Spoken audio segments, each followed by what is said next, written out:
welcome chief guest.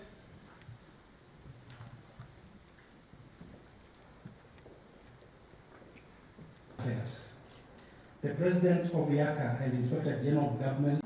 Corruption thrives where anonymity prevails. It hides behind shell companies, as you have rightly said, opaque ownership structures, and weak regulatory oversight. So when we speak about unmasking beneficial ownership, we are really, in our region, we host some of the continent's strongest reformers alongside some of its most fragile systems. In the Transparency International 2025 Corruption Perception Index, Seychelles scores 68%, the highest in Africa, supported by strong institutions and a stable high-income economy. While South Sudan, nothing personal, and Somalia are the lowest at 9%. These are not just governance indicators, they are also economic signals. I thought I should be blunt as much as possible to speak to this data. The cost is enormous. The World Bank estimates that more than 2.6 trillion US dollars, or about 5% of the global GDP, is lost annually to corruption. The United Nations estimates that the global cost at about 3.6 trillion US dollars in bribes and stolen funds. The OECD indicates that public, private, not-for-profit organizations lose about 5% of revenue to occupational fraud each year, while as much as 8% to 25% of public investment disappears through procurement, fraud, and mismanagement. That is money that should be building roads, hospitals, schools, and creating jobs. Instead, it is vanishing into criminal hands. Public servants must discharge their mandate with discipline and courage. The private sector must reject bribery as a cost of doing business. Civil society must keep watch. The media must continue asking difficult questions. Citizens must refuse to normalize theft disguised as facilitation, because each of us either strengthens the culture of integrity or feeds the culture of impunity. There is no neutral ground. In fact, even lately, the IEBC is doing voter registration. And politicians are talking of going to facilitate voter registration. Young people who have the ID, who are ready, are waiting to be greeted by a politician in order to go and register as a voter. This is unacceptable. You cannot be condemning the government on one side, and here is your greatest opportunity to prepare yourself to put in place the government that you deserve, and you're asking to be facilitated to go undertake that exercise. Serious contradiction. You know, you people don't have many friends. Yeah? You don't have many friends. When you appear to have a cup of tea somewhere with somebody, after a while the person rushes off and pays a bill and disappears, or walks away from that table because they forget you're human beings. Yeah? They forget you're human beings, so they tend to run away from you or to shy away. But as they say, some of these things come with the territory. So you guys are in that center stage. We rely on you. We depend on you. We look forward to your commitment so that we can succeed in the war against corruption. So take heart that as much as you may not have many friends,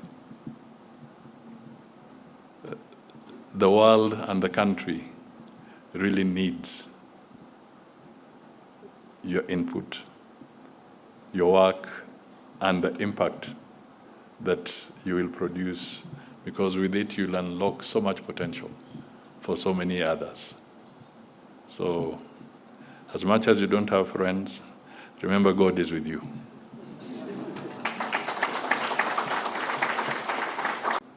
Kenya has put in place over 10 pieces of legislation targeting corruption, financial crime, transparency, and accountability. A clear indication that the legal foundation is not the weakness. The greater challenge now lies in consistent enforcement and effective implementation. Kenya's efforts are also aligned with global standards, particularly those set by the Financial Action Task Force, of which we are a member.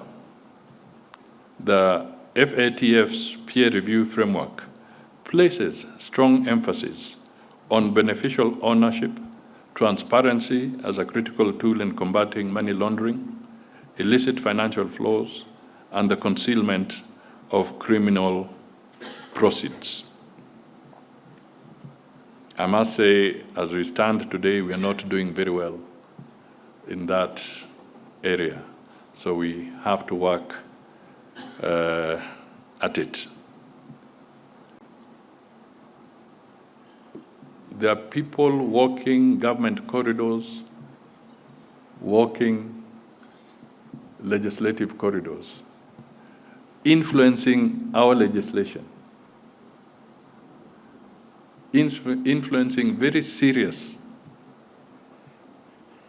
potential financial outlays in terms of how our budget will be structured. But they don't disclose who they represent. They don't disclose how much they are being paid. They don't pay tax.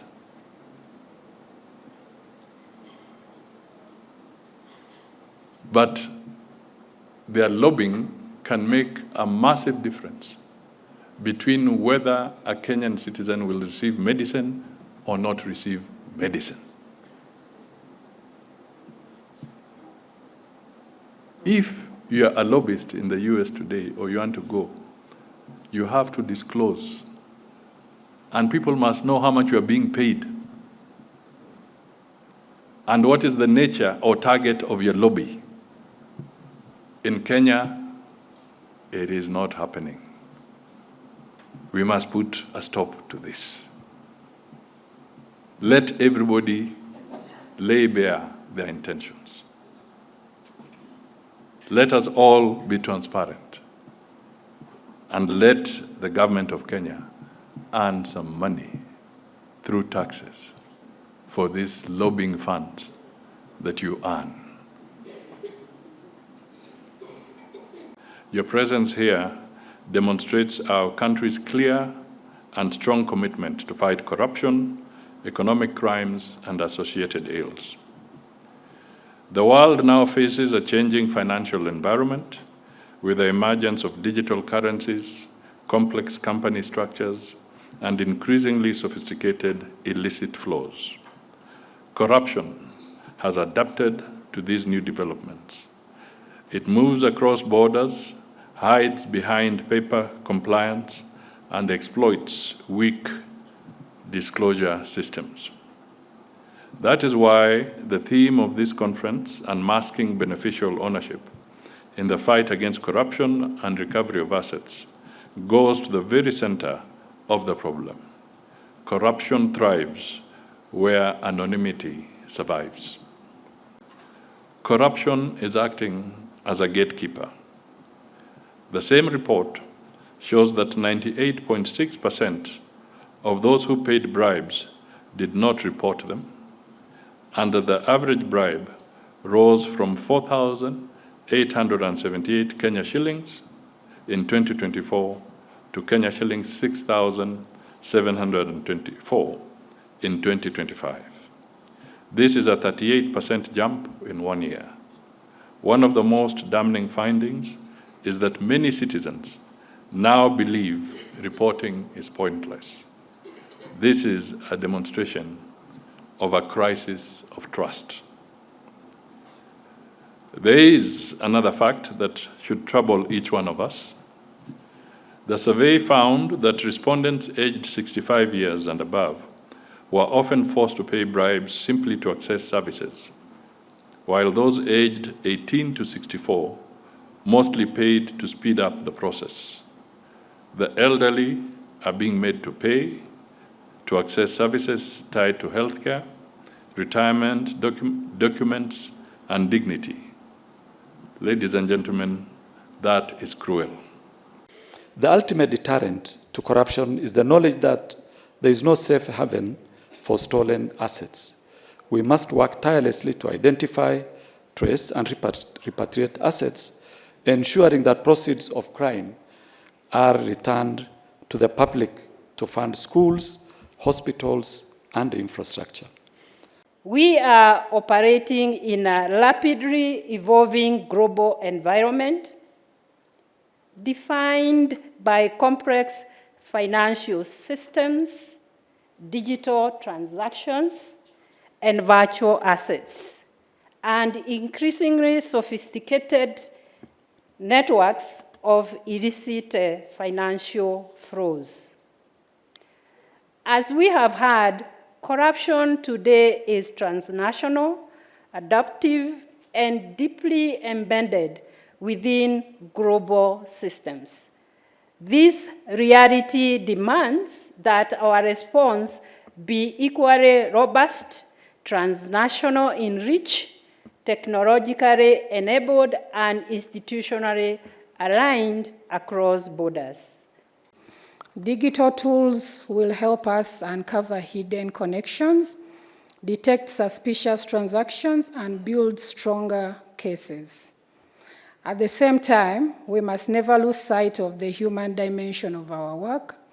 Behind every illicit asset is a story of injustice, that of communities deprived, and that of trust betrayed, and of futures compromised because of the greed of a few individuals.